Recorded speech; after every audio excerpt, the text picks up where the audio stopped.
The busiest freeways cutting right through San Antonio, and all the construction along I-35 can make it tricky enough to navigate. So why have all the street lights on long stretches of I-35 been turned off, leaving that roadway in darkness? News 4 troubleshooter Jaie Avila investigates what some are calling a serious driving hazard in tonight's troubleshooter investigation. I'm standing along I-35 south of Rittiman. This is one of the stretches where all of the street lights are out. It's so dark you can't see the overhead sign unless I shine a light on it. One of our viewers who drives through here every morning wanted us to investigate why the lights are out. You'll see a whole row, maybe about a mile or more, of lights that are out. Silvano Sanchez drives I-35 north every morning between San Antonio and Schertz, and he says it's become a more treacherous route in recent months because it's gotten so dark. Long sections of roadway have no working streetlights. Other areas have very low light because of burned out bulbs that haven't been replaced. And now it gets dark early. So I'm just concerned about people getting into accidents and getting severely hurt or killed.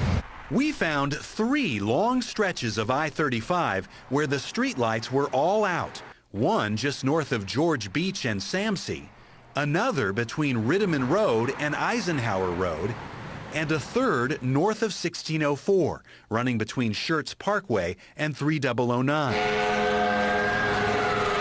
While shooting video of that dark section near Schertz Parkway earlier this week, we came upon a major accident that had stacked up traffic. The only light at the scene was coming from one of the fire trucks from the Selma Fire Department, which responds to crashes on that section of 35. Fire Chief Rick Braun is concerned about the safety of drivers and his firefighters because of the darkness and poor visibility. At nighttime, when we're out there on the road and the cars whizzing by 60, 70 miles an hour, I'd like to be lit up like a runway. The more visible they are, the better chance we all have of coming home. Silvano Sanchez says he reported the problem to CPS Energy, which he figured would be responsible for maintaining the lights, at least the ones in San Antonio city limits. After calling 2 times and waiting over a year, I just gave up on it and decided to take it up to the troubleshooters. We found Silvano was half right. CPS Energy is responsible for maintaining most of the lights along I-35 and making sure burned out lights are replaced.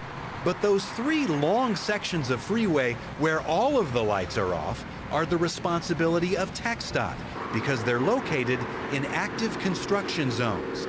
TxDOT says its contractors in those areas have had to cut off the power to the street lights for months at a time to do construction work, and they can't say for sure when they'll be reconnected. It's something that we put on our to-do list. We have a to-do list we go over with them every week to 2 weeks. Is it more urgent than that, though, because visibility is important for drivers? Visibility is important to drivers, and drivers have visibility options with their own vehicles with headlights and so forth. Spokesman Josh Donay says your headlights will provide enough light for you to get through those dark portions of I-35.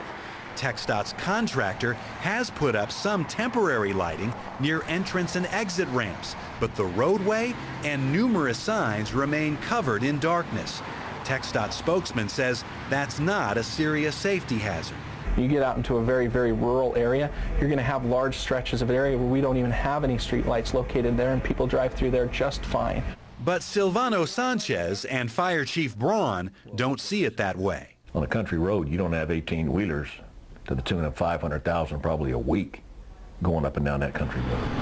The traffic we have out here is so much greater than anything you'll see on a country road. After I contacted TxDOT about this, they said that they would push the contractors involved to get the street lights turned back on. We'll let you know when that happens. I'm News 4 troubleshooter Jaie Avila. And we are always looking out for you, so if there's an issue you would like our troubleshooters to check out, just give them a call, 476-1070, or you can email us at troubleshooters@news4sa.com. You've heard of